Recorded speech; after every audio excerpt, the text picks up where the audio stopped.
राम मंदिर 22 तारीख का फंक्शन जो है राजनीतिक फंक्शन बन गया है। ये हमेशा हिंदुत्व की पॉलिटिक्स को, आइडियोलॉजी को मानने वाले हैं। ये रमखुदैया हो गया।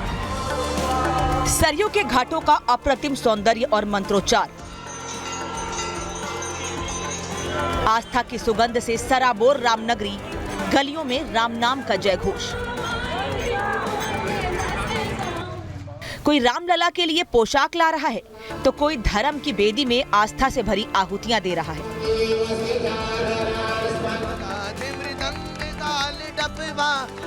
लेकिन राम रंग में रंगी इसी अयोध्या पर देश में सियासत की अखंड ज्वाला सुलग रही है। भारत जोड़ो न्याय यात्रा निकाल रहे राहुल गांधी ने आस्था की डगर को राजनीति से जोड़कर कह दिया कि जाना कठिन है। साथ ही साथ समारोह को इलेक्शन फेवर देने के आरोप लगाकर सियासत को गरमा दिया। तो ये राम मंदिर 22 तारीख का फंक्शन जो है ये राजनीतिक फंक्शन बन गया है। एक ओर राहुल गांधी ने रामकाज पर राजनीतिक रंग चढ़ाने की कोशिश की तो दूसरी ओर दिग्विजय सिंह ने मंदिर की भूमि पर सवाल खड़े कर दिए। दिग्विजय सिंह ने सोशल मीडिया पर लिखा, कांग्रेस ने कभी राम मंदिर निर्माण का विरोध नहीं किया। बीजेपी आरएसएस को मंदिर निर्माण नहीं, मस्जिद गिराना था। विध्वंस उनकी चाल और चरित्र में है। अशांति फैलाकर राजनीतिक लाभ लेना उनकी रणनीति है। उनका नारा था, रामलला हम आएंगे, मंदिर वहीं बनाएंगे। अब वहां क्यों मंदिर नहीं बनाया? दिग्विजय सिंह और राहुल गांधी ने फिर से आस्था पर सवालों की बौछार की तो बीजेपी आक्रामक हो उठी। गिरिराज सिंह, मीनाक्षी लेखी ने राहुल और दिग्गी राजा पर सवालों के बाढ़ दागे। 70 साल के साथ साथ रामलला के दर्शन का हिसाब भी मांग लिया तो पीछे संत समाज भी नहीं रहा। कांग्रेस अब राहुल गांधी कांग्रेस कह रहा है, कभी राम का नाम भी ले लेता है, कभी अल्लाह का भी, कभी खुदा का भी, कभी बजरंगबली का भी। तो ये रमखुदैया हो गया है। जिनके पास 70 साल का समय था और उस 70 साल में न्यायपूर्ण व्यवस्था को स्थापित नहीं करके अन्यायपूर्ण व्यवस्था को स्थापित करा, उनके मुखार बिंद से इस तरीके की बात सुनते हुए मुझे कोई अचरज नहीं है। मैं निवेदन करता हूं, जाकी रही भावना जैसी प्रभु मुहूर्त देखी तीन तैसी है क्या कि उनको सपने में दिन रात आरएसएस बीजेपी, क्योंकि बीजेपी वाले 60 साल के उस बूढ़े को कुर्सी पे बैठने नहीं दे रही। कांग्रेस आस्था की डोर को सवालों के जाल में उलझाकर बाइकॉट के फैसले की प्राण प्रतिष्ठा में जुटी हुई है तो दूसरी ओर आम आदमी पार्टी जनता का मिजाज भांपकर गियर लगाने में जुटी हुई है। भक्तिमय माहौल के चलते लोकसभा के चुनावी एक्सप्रेस को आस्था के ट्रैक पर सवार करने की कोशिश शुरू हो गई।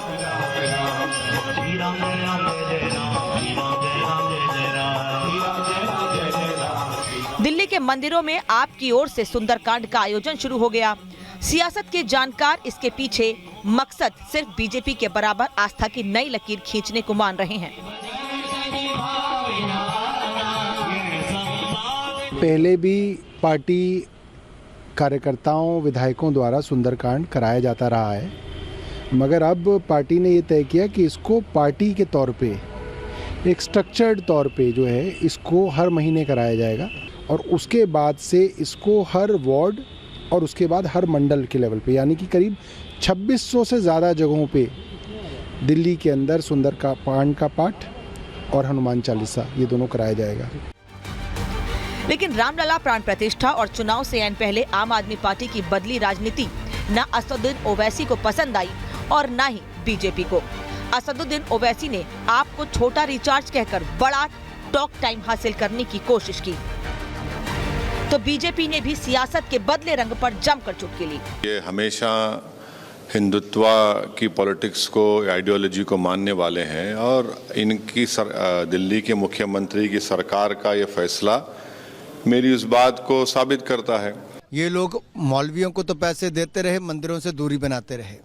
आज ऐसी क्या मजबूरी है कि सुंदरकांड के पाठ आपको कराने पड़ रहे हैं? बुद्धिहीन तन जान के सुमिरो पवन कुमार, बल बुद्धि विद्या देव हरू कलेश विकार। तो मन के कलेश और विकार तो दूर हो। अब मन के कलेश विकार है जो यहाँ पे कुछ और बनवाना चाहते थे। आप अरविंद केजरीवाल का आर्काइवल मटेरियल निकाल के देख लीजिए, जो राम मंदिर के पक्ष में ही नहीं थे, वो चाहते थे कि इस स्थान पे कुछ और चीज बननी चाहिए। अब वो सुंदरकांड में भाग ले रहे हैं तो ये बरसाती मेंढक आते हैं, निकलते हैं, घूमते हैं, फिरते हैं।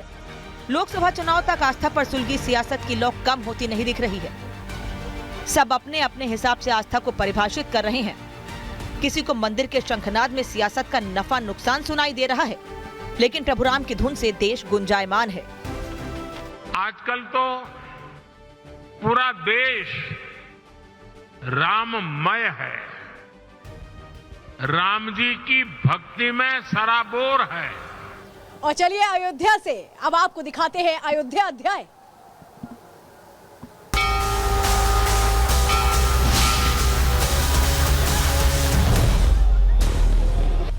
तो भगवान श्री राम के मंदिर में क्या आपको पता है कितने मंडप होंगे? 5 मंडप है भगवान श्री राम के मंदिर में, 3 मंजिला।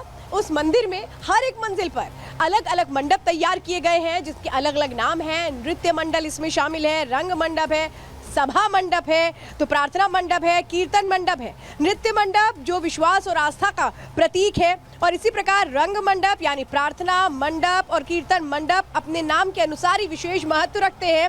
32 सीढ़ियां चढ़कर सिंह द्वार सबसे पहले प्रवेश द्वार है, और इसी के बाद ये जो मंडप है इनमें अलग अलग तरीके से पूजन पाठ किया जाएगा, प्रार्थनाएं की जाएंगी, क्योंकि भगवान राम को जिस तरह से आराध्य को लोग पूजते हैं भजन कीर्तन से, वो तस्वीरें भी आज आप हमें इन मंडपों के जरिए देखने को मिलेंगी। लेकिन आराध्य को कैसे भक्त पूज रहे हैं जरा मैं समझती हूँ राज मिश्रा जी से। राज मिश्रा जी, देखिए, भक्त भगवान कहते हैं कि निर्मल जन मन सो मोहि पावा, मोहि कपट छल छिद्र न भावा।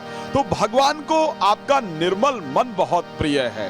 भगवान ये नहीं कहते कि आप मुझे कितना चढ़ा रहे हैं, जाते जाते सुना दीजिए भाई। तो आइए बहुत भाव के साथ हम सभी लोग अपने मन को सजाना है।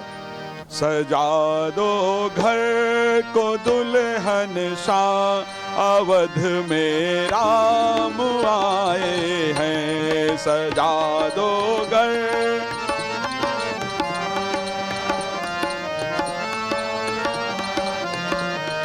अवध में राम आए हैं। अवध में राम आए हैं। अवध में राम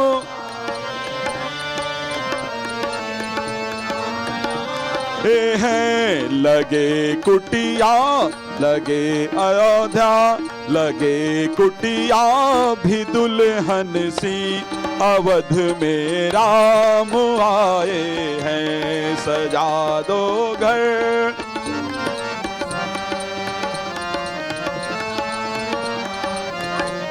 राज मिश्रा जी इंतजार है बस अवध में राम के उस प्राकट्य का, जो सालों साल पहले हो तो गया था, लेकिन मंदिर में वो प्रतिष्ठा होगी जिसका इंतजार है। बहुत बहुत धन्यवाद राज मिश्रा जी आपका हमारे साथ जुड़ने के लिए। तो अंदर की खबर में अयोध्या से